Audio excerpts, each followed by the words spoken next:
We released a report that took a year and a half to put together. It was an intensive independent research that was done by the University of Southern Mississippi, Mississippi State University, the Stennis Center at Mississippi State, as well as a private consultant that looked over everything and added some information for us called Cambridge Systematics.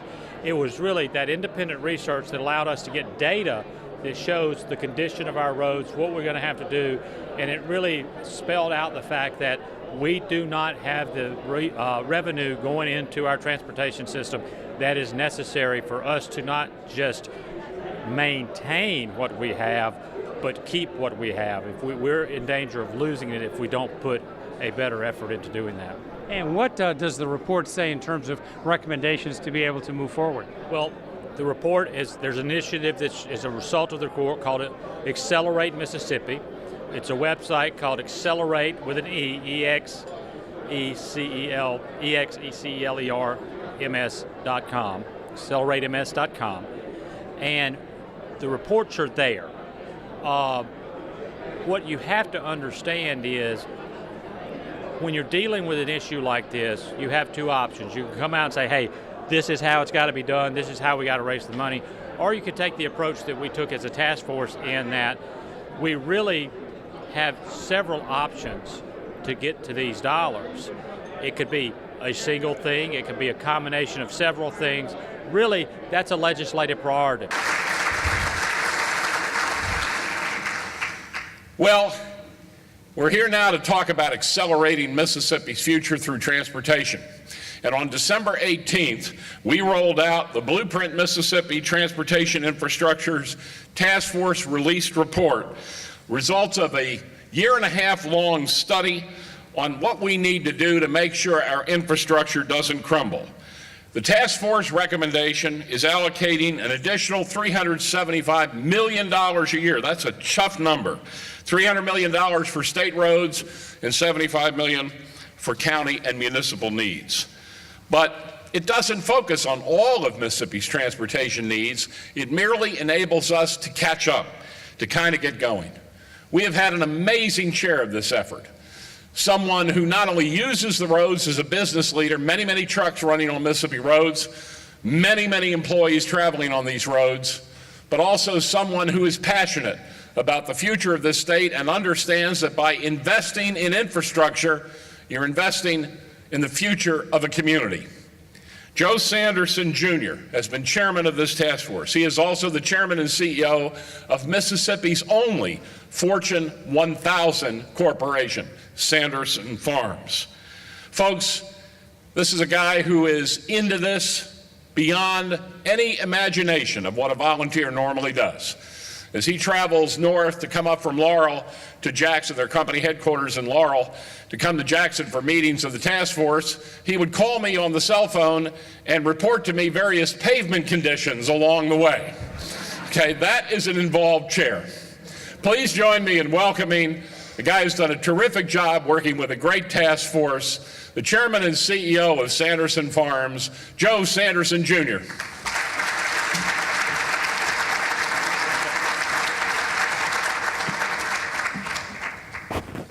Thank you, Blake.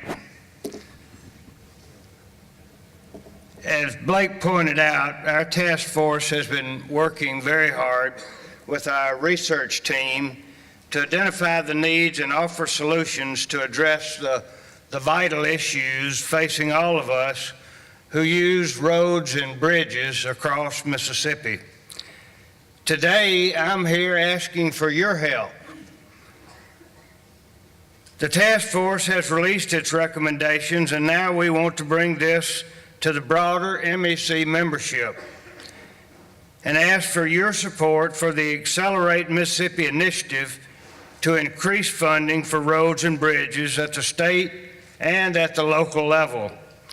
You can find the Accelerate Mississippi report as well as the full blueprint study online at acceleratemississippi.com. There's also an overview of the report in today's Clarion Ledger, as well as a one-page summary in your chair this morning. The bottom line is this: roads across our state are beginning to crumble. Bridges are not safe. This is happening on our state-owned system as well as on our local roads and bridges. We must act now to address this, or we are in danger of losing the massive investment that was made in creating one of the nation's best four-lane highway system.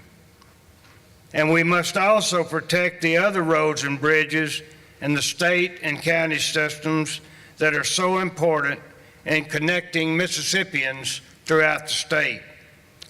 It took hard work and strong leadership in 1987 to establish the AHEAD four-lane program.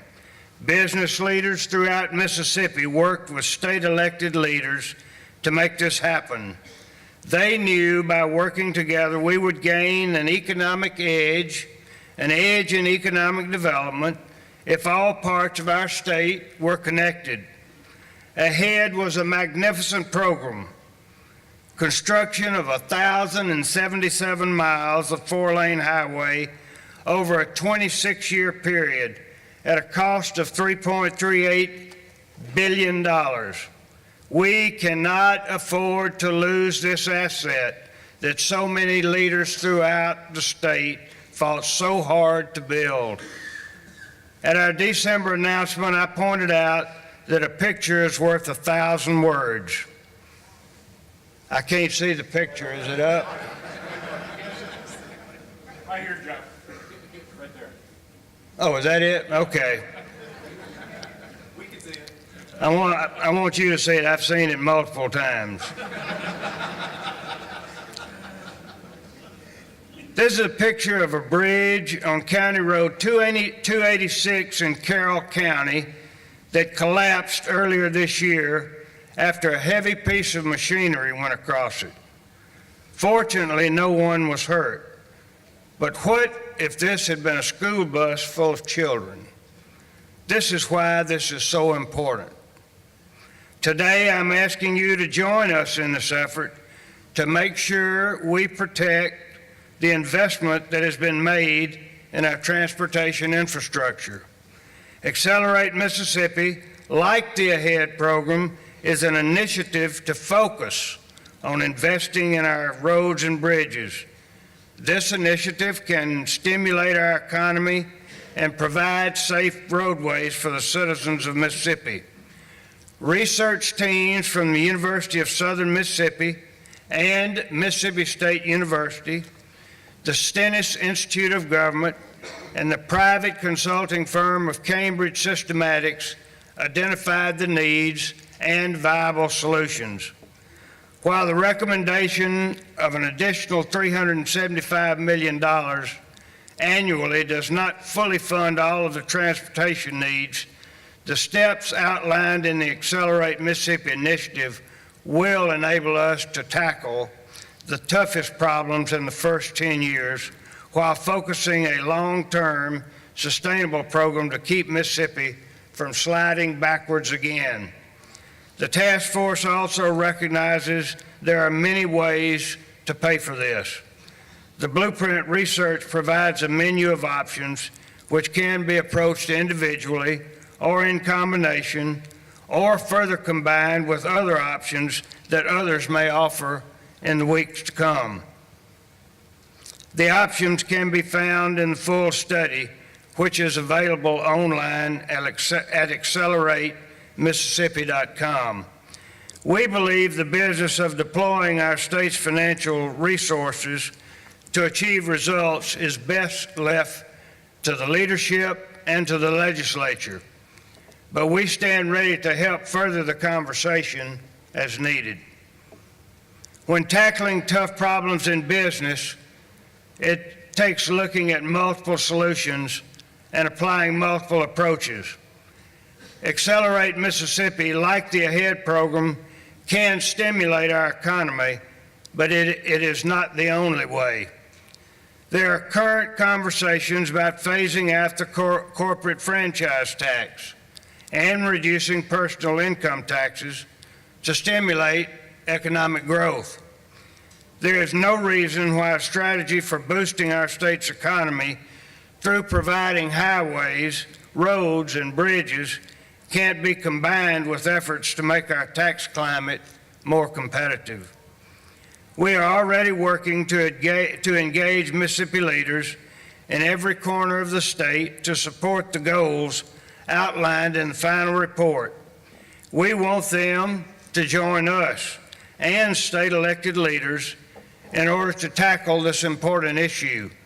We must make a commitment today. The Blueprint Mississippi Transportation Infrastructure Task Force recommendations outlined in the Accelerate Mississippi report are the results of a long and deliberative process involving focused independent research and discussions held at many meetings over an 18-month period. The task force, which was made up of business leaders from across the state, as well as leaders from community and business organizations, volunteered, gave of their time and their expertise to provide guidance and input into the process. I want to thank the members of the task force. They were great, the best committee I've ever worked with, for their dedication, and also to the MEC staff for their commitment to this project. The task force understands it will be far less expensive for our generation to preserve our roads and bridges now than to place this burden on our children and our grandchildren. At Sanderson Farms, we understand the importance of protecting our investment, and as a result, we spend tens of millions of dollars annually in order to ensure that our facilities are just as efficient today as they were the day that they were built. By the same token, we must work together to protect the investment that has been made in our transportation infrastructure. I ask you to join me and the Mississippi Economic Council in this effort. By doing so, we will provide economic security for future generations of Mississippians. Thank you very much.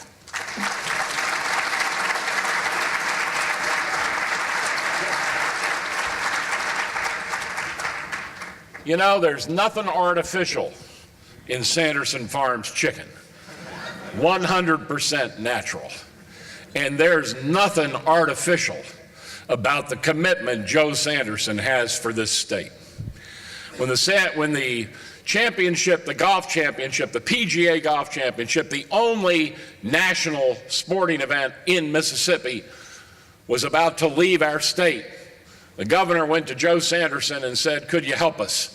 He not only helped, he stepped up, he took over the sponsorship, he raised the visibility by donating all of the ads that run on the Golf Channel to the Blair Batson Hospital, the beneficiary, the primary beneficiary of that championship, to help raise the national image of that hospital.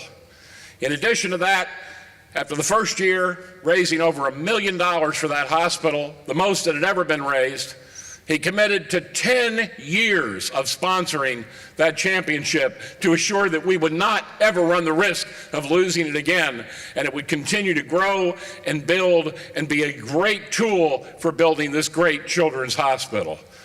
That's real commitment. And when it came to stepping up on a tough issue, a challenging issue, one that a lot of people would have run from, Joe Sanderson said, "We've got to invest in the infrastructure," and he stood up and participated. You'll read his message in this front page Clarion Ledger insert we had today. You'll be reading a version of this in your local paper, every local daily newspaper in the state next week, and we plan to really rev this up statewide. So if you haven't gotten a sticker on today, make sure to put on a sticker as we accelerate Mississippi's opportunity. What we really are hoping is that we will be part of that conversation, explain what these do. If there are other things that they may have thought of that they may want to do, then we can look at that as well. But at the end of the day, what we have to really consider is how can we increase on a year-over-year basis revenue coming into the Department of Transportation and going down to the county and city level as well to improve our transportation system, because if we don't make a long-term commitment, we're not truly going to address the problem.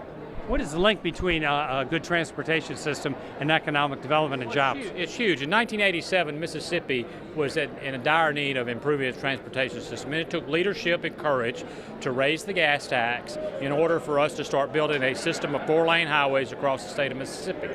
We did that, and look at what it's done for certain parts of the state. The Golden Triangle, Northeast Mississippi, even in the metro area where Nissan is, coast, moving traffic in and out.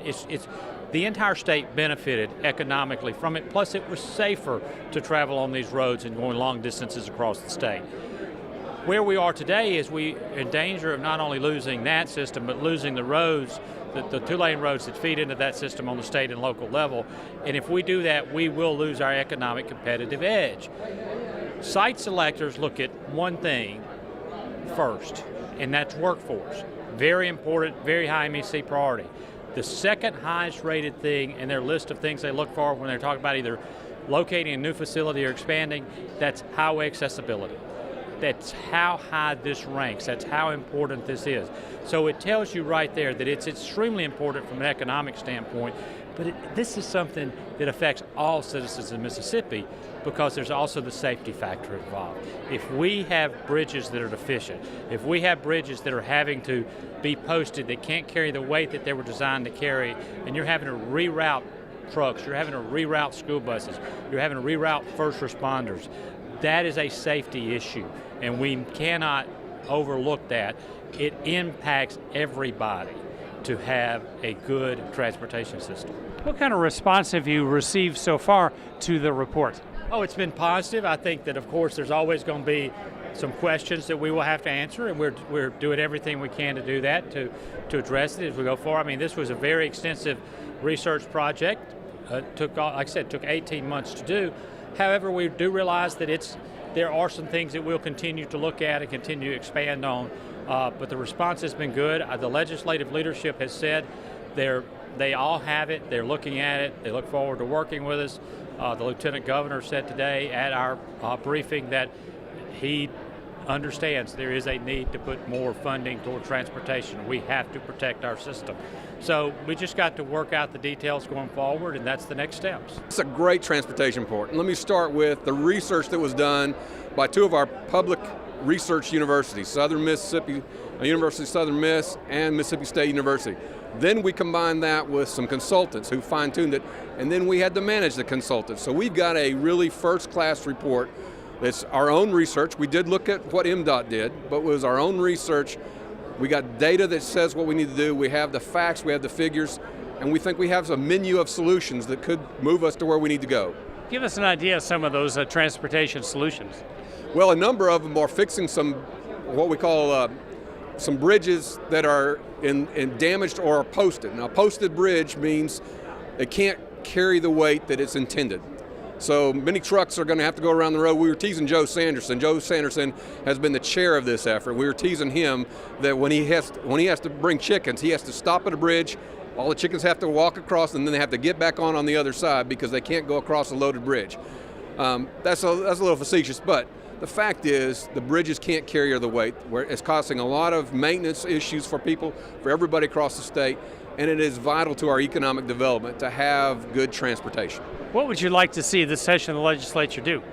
Well, I'd love to see them take this up and partner with us on a solution to fund more infrastructure around transportation. That would be a huge effort. Certainly they have things on education that we're also involved in. Certainly have a number of other economic development type issues, but transportation is really our focus this year, and we've named it Excelerate Mississippi. I think it's going to be something that will really take off. And your reaction to MEC's transportation report? Well, I think they've got a good start. We understand what the problem is. They've helped us identify the problem, and they've rightfully so reached out to the legislature and to the governor saying, do you have any solutions for this? And so we're going to have to carefully work through that. But as I said, we've got a lot of working people in this state that $70 or $80 a year is a lot of money. If we're able to return that in some type of tax credit or cut, then it's a revenue neutral for them. So those are the things that we need to be talking about. I know they have been very active in trying to explore a solution to the roads and the bridge problem that we have. I'm excited to be able to talk to them further about that and explore what we can do. Tell us a little bit about the importance of business community getting involved in the political process as we see here today. Well, obviously, for Mississippi to prosper, we've got to have jobs. And the government works hand in hand with the private sector to create opportunities for the private sector to flourish. I strongly believe that government should not be the creator of the jobs. The private entity should be the creator of the jobs, but the government needs to assist in creating an environment that's favorable for that. So that's why MEC is very important. What we're doing is that they come alongside of us, we explore ways to make the business environment flourish and prosper so that we can create jobs for Mississippians. We're going to see how we can work with the MEC and the Mississippi legislature to access funds that are in reserve now for workforce training. These are funds because employment has gone up and unemployment demand has lessened, and so we have reserve amounts that Employment Security Commission we can use for workforce training only. So we'll start with that. We'll talk about transportation. We'll talk about our roads, bridges, and highways and how we might be able to make them better without putting a undue burden upon the taxpayers of this state. And I think there's ways to be able to make that revenue neutral. We'll talk about education, how we've got to continue to reform it. Tell us a little bit about the critical need for workforce development in the state. It is everything. Every CEO, company that comes to this state or want to expand as they exist now, ask about the workforce. Where will I get the people, particularly in advanced manufacturing? We're in aerospace. We're making 400,000 automobiles a year. As we start along that advanced manufacturing route, we've got to have the workforce for these companies that are coming in.